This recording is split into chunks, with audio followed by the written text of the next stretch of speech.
If you look at yourself for too long, you find all the mistakes.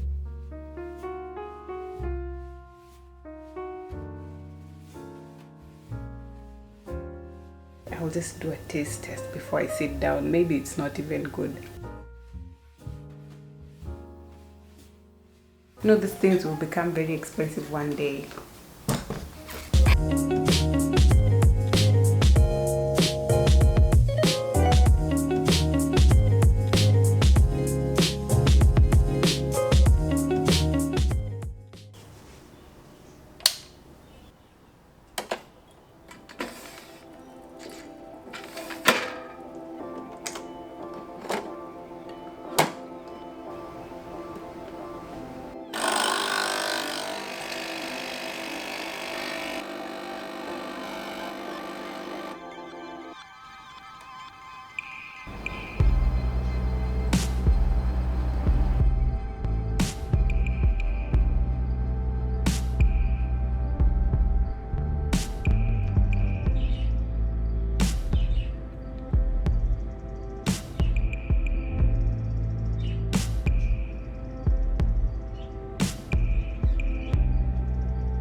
Good morning, welcome back to another vlog. My name is Castellin if you're new, and if you're not, Welcome back to the vlog. I'm about to do something the most difficult part, the most difficult thing that I detest doing the most, and that is editing videos.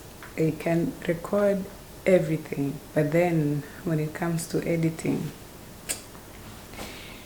that is the toughest part of the process. So even saying it just makes me feel mentally exhausted. And then later on in the day, I will get into some more artwork. At this point, I just want to get to a point where I master the craft enough to be able to create like nice, beautiful pieces that I can actually sell to people. That is the ultimate goal. Although with the threat of AI and the creation that artificial intelligence makes, I don't know if traditional artists will survive, but it's not a lost art. Can still find a way to make it. And on top of that, it's just something that I really love, so I don't mind. I'll keep doing it regardless or not whether I'm able to sell pieces, but for now I just want to keep on practicing and perfecting my skills for that purpose. So let me sit down and try my best to get these videos together, because the vlog that's supposed to come before this one is definitely going to be late because I've been procrastinating the editing. So my deepest apologies for that, but we may be late, but being late is better than missing completely. So at least I will be able to put that up.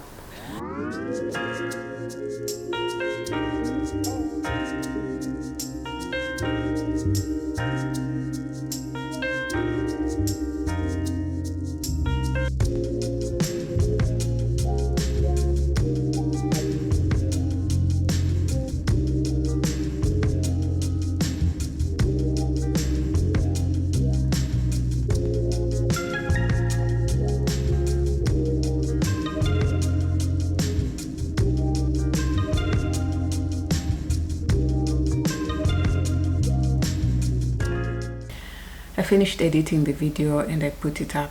If you look at yourself for too long, you find all the mistakes.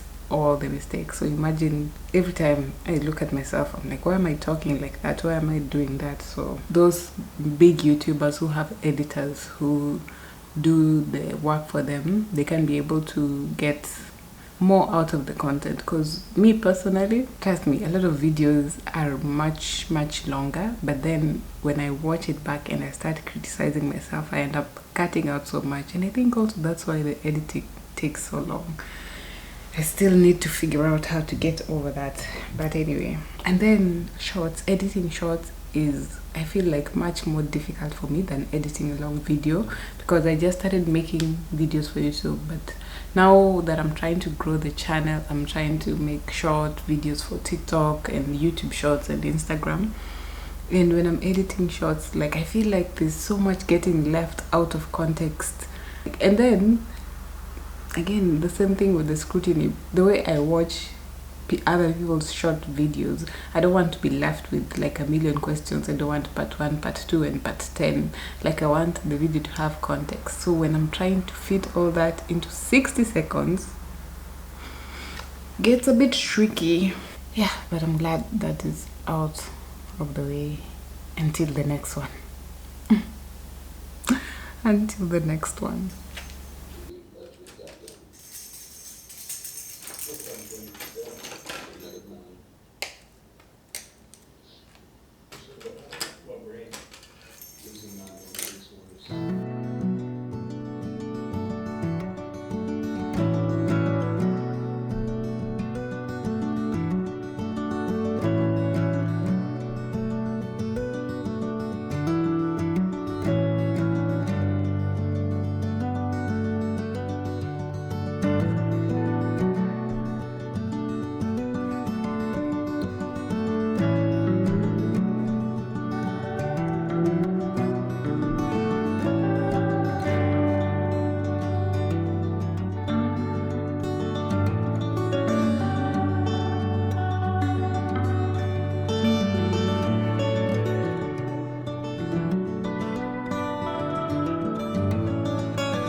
My stir-fried chicken is done. I just served it with some raw vegetables. I really wanted to try out this pomegranate molasses.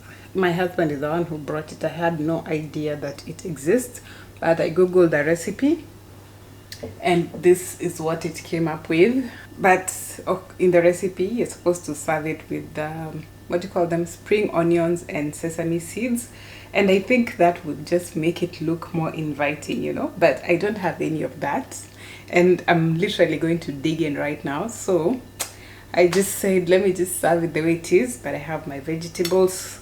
Team low carb, we're still going strong with the low carb. It looks yummy. I'll just do a taste test before I sit down. Maybe it's not even good.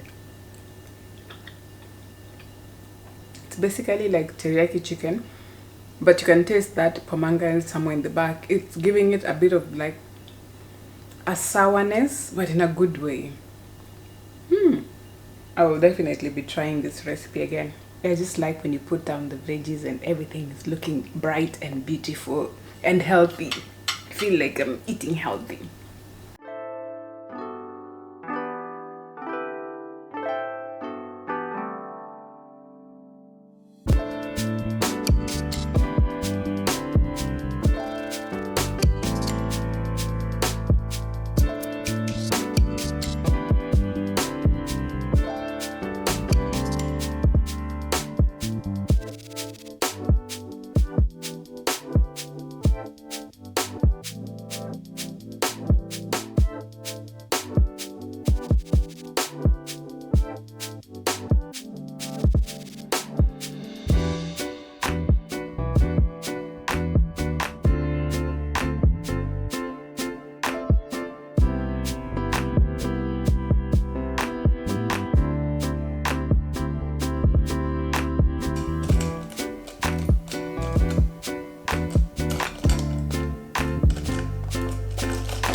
I have concluded the second painting. I was doing a pair because when I'm doing these small canvases, like this one is really small, I try to make the paintings into pairs so that they can, you know, like hang up next to each other or something, because of the small size of the canvas. And then also these small paintings give me time to practice, especially since I'm still working on how to mix colors, still trying to figure out my style. So this is the one that I had done yesterday, and then this is the one from today. I consider them pairs even though they look different in terms of the colors in the background, but the theme is the same, 2 vases and some flowers. So that's why I'm going with the 2 as a pair. I want to put some varnish on them, and then that will be that. So if you're going to hang this in your house, hint hint, they're on sale. Just know that you can do them as a pair. You can hang them one higher, one lower, or just next to each other. If in case you're interested in my art journey, at least you can say you had the first pieces when she was starting out as an artist. You know, these things will become very expensive one day. Let me varnish them, and then they'll be done. This varnish, when I got it, it says it's transparent, and then when I was pouring it on the Sally portrait painting thing, it was white, and I was so concerned that the painting was going to turn white. But I guess that's just the consistency when it's in a globe. But once you spread it out, it's clear. And the good thing about varnishing the paintings is that with acrylic colors, they tend to change color over time. Like when they get exposed to light, I think it's called the yellowing, they will start turning yellow. So if you varnish it, at least it protects the integrity of the painting, so it lasts longer. So yes, I am also taking care of my artwork, making sure that I finish off every piece with a varnish so that it maintains the look. What is funny is that it looks like it's about to storm outside, and yet we have not concluded the hot season yet. What's the temperature outside? It's 42 degrees, but it's cloudy and dark and gloomy. The lights are on right now, which is something that we don't really do at this time, but yeah, at 6 p.m. all the lights are turned on. It's so gloomy and dark outside. I just find that crazy.